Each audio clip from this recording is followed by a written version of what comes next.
In a world that demands conformity, it can be difficult to stand out, especially when it comes to personal style within menswear. Just go to the commercial sectors in Manhattan or San Jose to see what I mean. Understands the following realities that make it easier for you to break out of the cycle of trends and fashion that the general public ends up following, so you can embrace the clothing that you actually want to wear.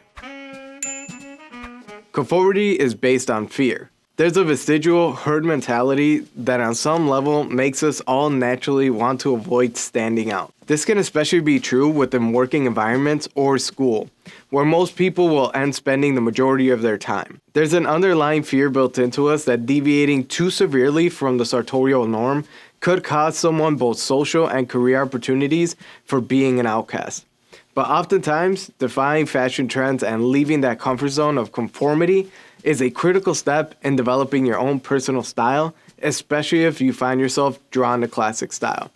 And don't worry, embracing classic style does not mean you have to wear morning dress every time you step out. Some people naturally will be more expressive than others and will be willing to push norms, but that doesn't mean that you have to completely challenge the status quo in order to be stylish and stand out.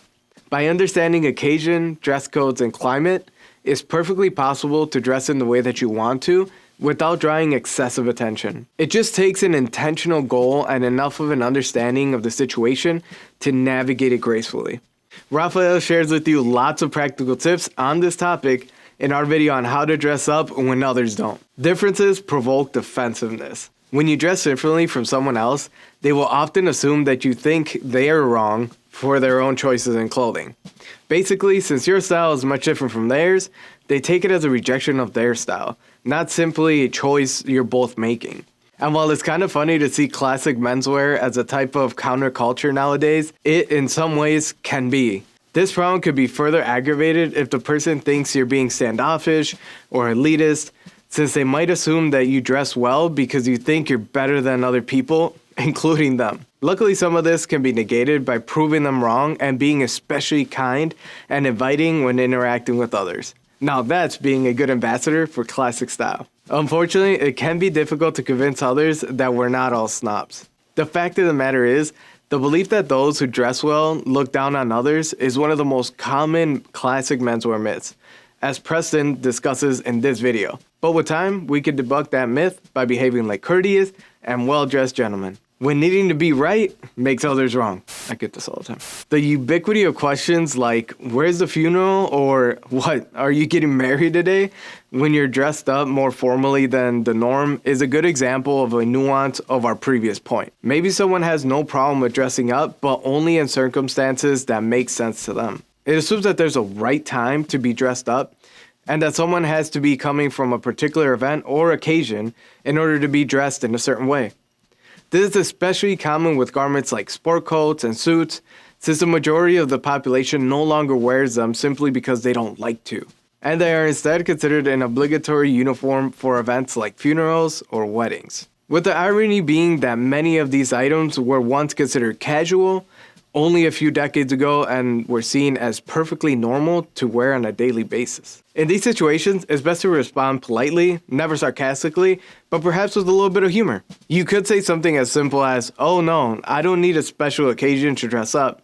I enjoy doing it." Raphael likes to reply with jokes. Maybe something like, "Well, I wasn't planning on getting married today, but it never hurts to be prepared." Most people will be satisfied by this answer because many times when people are interested in how you are dressed, and they ask you about it, they're probably not trying to be mean, they're just being curious. I get these comments a lot as well as I'm walking down the street, since we are in Minneapolis and not a ton of people are very dressed up. They're not all into the sartorial taste like we are here on the channel. And I just find it hilarious. I have people that come up to me, and a lot of people are very courteous, and they're just like, "Hey man, I really like your outfit, you know, like you do it so well." And I just smile, say thank you, and walk off. And then I have other people, and even amongst like friends, sometimes they're like, "We're just going to the bar. You don't have to dress up that nice." And I still dress up to go. It's just kind of like my thing to just dress up and just kind of put my best foot forward. I always say, and this is just a thing for like myself, I always say that I like to be like very presentable as like I walk out the door. You never know who you're gonna meet, kind of thing. So that's what I do. I always think of it that way. I always want to make sure that if someone new were to meet me, how would they perceive me at that very moment in time? So I feel like that's very important. But with that being said, not everyone will like your style.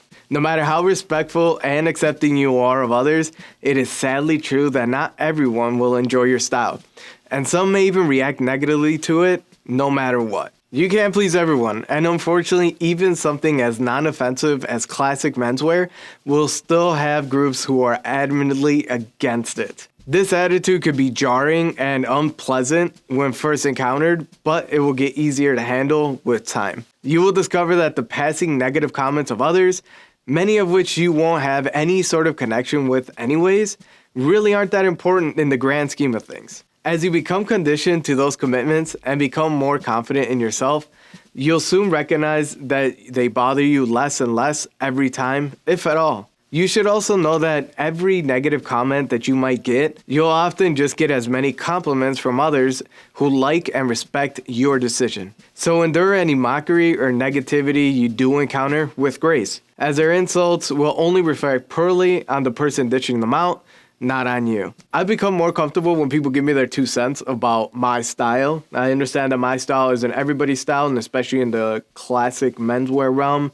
my style is a little bit out there compared to like most others. I've learned that not everybody's gonna like my style. In the beginning, I will say I was a little iffy, and I did take some comments a little bit more personal. Now I just look at comments sometimes and I just say, respectfully, thank you, or whatever it is. I end up kind of like shrugging it off. But before, I will say that it was an issue. So just know that it only gets better with time, and the negative comments will just pass on, or you won't even care about it after some time. You will mess up. When you make the conscious decision to adopt a new style, it takes practice and trial and error in order to get it right. All of us, even Raphael, made some big mishaps when first starting out, and it's simply just a part of the journey. And even when you do become more experienced with classic style, you'll still occasionally make a purchase you regret later, or have items that they don't 100% fit perfectly. So don't be afraid to learn from the mistakes that you make and move on. It's how you get better and fine-tune what you do and don't like about your personal style. Inspirational imitation isn't bad. Fortunately, learning from your mistakes isn't the only way to improve your look. We talk a great deal about finding your own style, but the benefit of classic style is that you don't have to do that alone, and you can learn from the greats who came before you. To which point, we want to emphasize adopting garment types, color coordination, or stylistic elements worn by someone you admire isn't bad. In fact, it's often one of the cornerstones behind developing your own signature style, since it gives you an aspirational image to work towards. What do you mean by this? Just that you're not stealing someone else's look when you notice, wow, a pink shirt with a dark green sport coat? That looks great. I need to try it. Imitations and inspirations are different from carbon copies, since you'll eventually learn to take the things that you like from outfits and take away the parts that don't speak to you as much. Creativity is just taking a bunch of ideas from other places and blending them all together. After all, when you dress up, you normalize it. While it could be tough to be the only person dressing up, every time you do it, you make dressing up in the future easier for yourself and for others. That's because every time you dress up, you help make the idea of dressing up for the sake of it feel normal. Just taking us as an example, over the past years, thanks to our readers, viewers, and followers who made the simple decision to dress up proudly, we've seen this niche community grow to the point that we're now able to host events where like-minded people from all across the globe can come together and gather and celebrate their sartorial interests. So even though it might sometimes feel like you're the only one who shares this interest, this definitely isn't the case.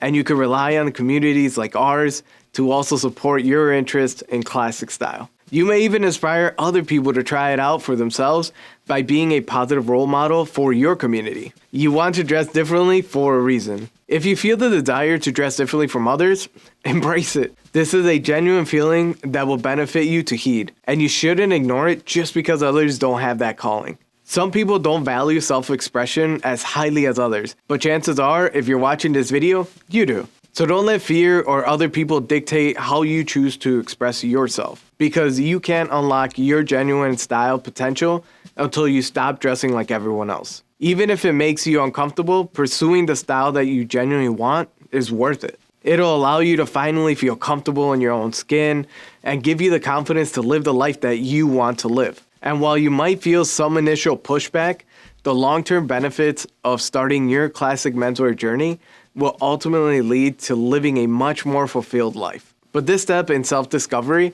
can only be achieved if you're willing to take that risk, so don't hesitate any longer. If you've always wanted to try out classic style but never felt like it was the right time, consider this your sign to get started. There is no denying that to stop dressing like everyone else requires genuine confidence. Understanding the points that we've covered in today's video will help you acquire that confidence and help you to finally start dressing like yourself and not like everyone else. Luckily, you have us and the followers of our channel rooting you on as you take your first daring step in your style journey. What got you to finally start dressing up in classic menswear? Let us know in the comments below. For my outfit today, I am wearing a sport coat and it is in a gun check pattern. I absolutely love it. It has some maroon, some blue, and then it's overall more of like a beige color. It's perfect for the warmer climate and it's a little bit more springy. I ended up doing a light blue OCBD shirt, and then I wanted to kind of keep it just classic on the bottom, so I went with a pair of navy trousers. On my feet, I am wearing a pair of loafers from J. Butler. They are in a burgundy color. I feel like it goes very well with the burgundy in my jacket. And for accessories, I am also wearing a Fort Belvedere pocket square. It is white with a mint green trim to it. I feel like it just kind of pulls everything together, making it a little bit more spring. And for my fragrance today, I am wearing Patina from our Roberto Ugolini collection. For these accessories, as well as other menswear accessories, please check out our Fort Belvedere shop.